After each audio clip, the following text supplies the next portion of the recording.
Bonjour et bienvenue au Puy de Sichard. Je m'appelle Jean-Paul, voici mon épouse Chantal. Elle chante, diaconesse, interprète.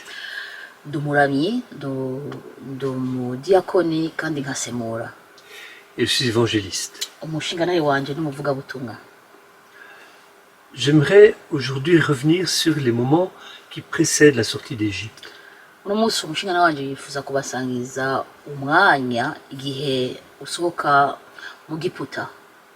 Moïse a déjà combattu Pharaon. Et Dieu lui a dit, je vais maintenant frapper Pharaon une dernière fois.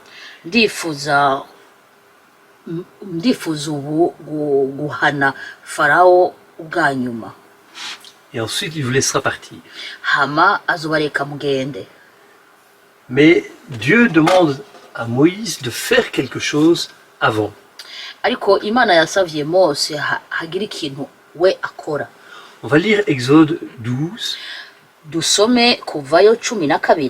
les versets 21 jusqu'à 23.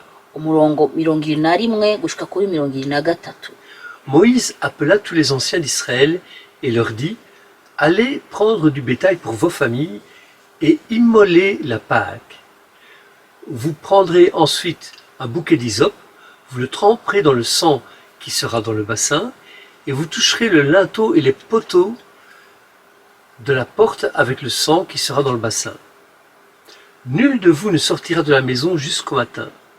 Quand l'Éternel passera pour frapper l'Égypte, et verra le sang sur le linteau et sur les deux poteaux, l'Éternel passera au-dessus de la porte, et ne permettra pas aux destructeurs d'entrer dans vos maisons pour frapper. Amen. Amen. Kuvayo 12 21 gushika kuri 23. 21 havuga nuko Mose ahamagaza abakuru bose bo mu Bisirayeli arababarira ati nimwirobanurire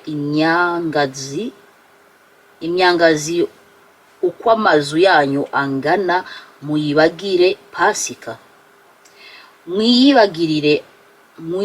Mwiyabirire agakama ka ezobu mukajobeke mu maraso ari mugwavya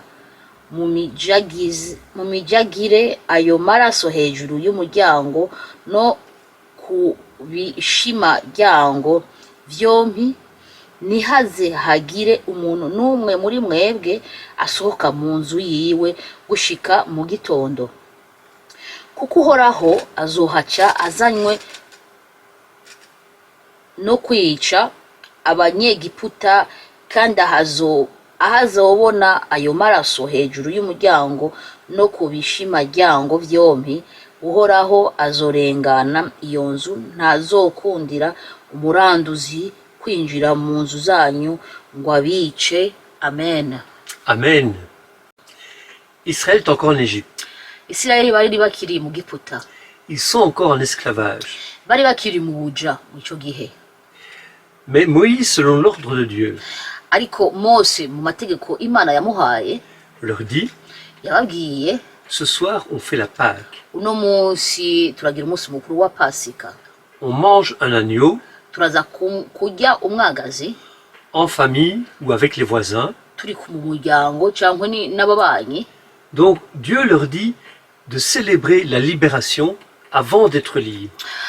Bisigura yuko Imana yari yababwiye bagira umunsi mukuru nk'uko babohowe batarabohogwa.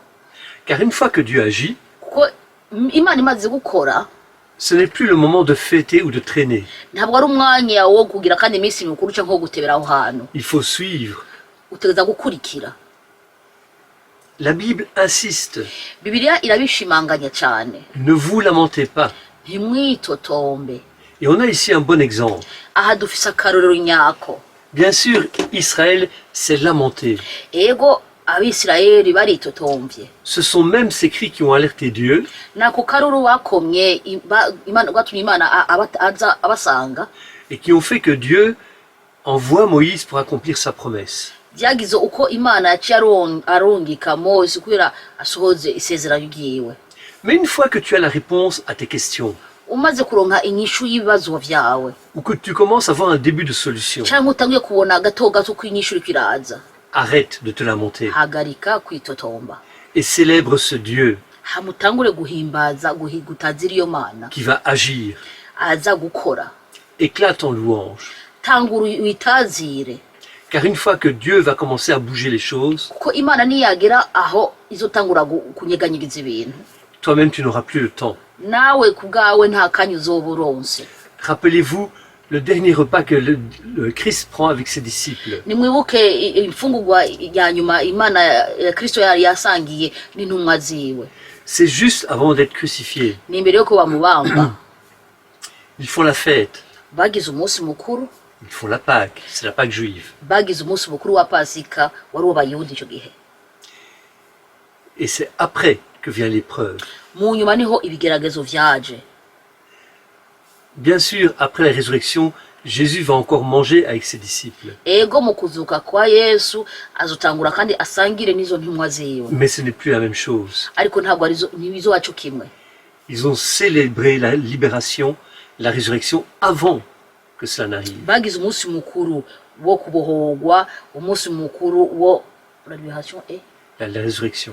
umunsi mukuru wo kuzuka imbere yo kubishika, Car après la résurrection, kuko mu nyuma yo kuzuka le temps de Jésus est très limité. umwanya wa Yesu uba uri muto cyane. Il doit finir de préparer ses disciples Ategeza guheraheza gutegura intumwa ziwe pour qu'ils puissent porter le message de l'évangile. kugira baterure iyo nkuru y'uvugabutumwa, Après la résurrection, ce n'est plus le moment de célébrer. kugira baterure iyo nkuru y'ubutumwa bwiza, uko ahejeje kuzuka nta n'umwanya wo ku minsi mukuru uzoba usigaye.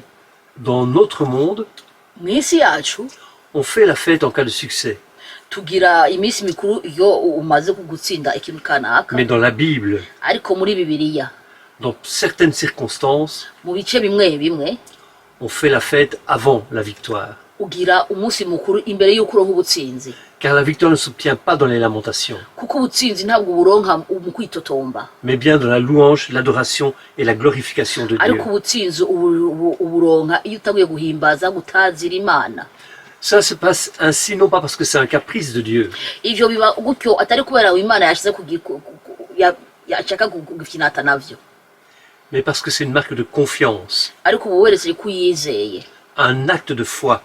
iyo ufise ukwizera nyako. La foi ouvre des portes que nous croyons fermées. Amen. Ukwizera kuguru inzugi twari tuzi ko tubugawe. Elle rend possible ce qui ne l'est pas. Ukwizera kugira ibishobotse Alors- ibintu bitashoboka. Alors, dans les difficultés, Niyo mpamvu mu bibazo apprenons à poser nos problèmes devant Dieu. twige cyangwa twimenyereze gushira ibibazo vyacu imbere y'Imana, Et ensuite, hama mu nyuma on lui laisse les problèmes. tuyirekere ivyo bibazo, Et nous, on commence à se réjouir parce que sa gloire va se manifester. hama tuwe tutangure kunezeka ko icubahiro ciwe kizoca kigaragara. C'est ce qui se passe pour Israël au moment de l'Exode. Nivyo vyahabaye ku Banyisirayeli igihe bari muri kuva. C'est aussi ce qui se passe pour la croix. Nivyo vyabaye n'igihe yari ku musaraba.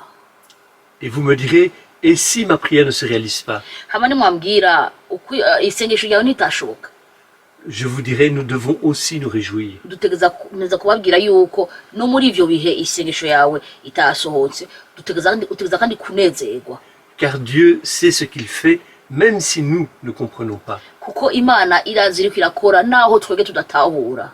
N'oublions pas que son but ultime n'est pas que ma vie soit parfaite ou confortable. Ntitwibagire yuko intego y'Imana atari kubera ubuzima bwanjye butiza gutungana cyangwa butiza kumererwa neza igihe cyose. Son but est que je sois sauvé. Intego y'Imana nuko nkizwa.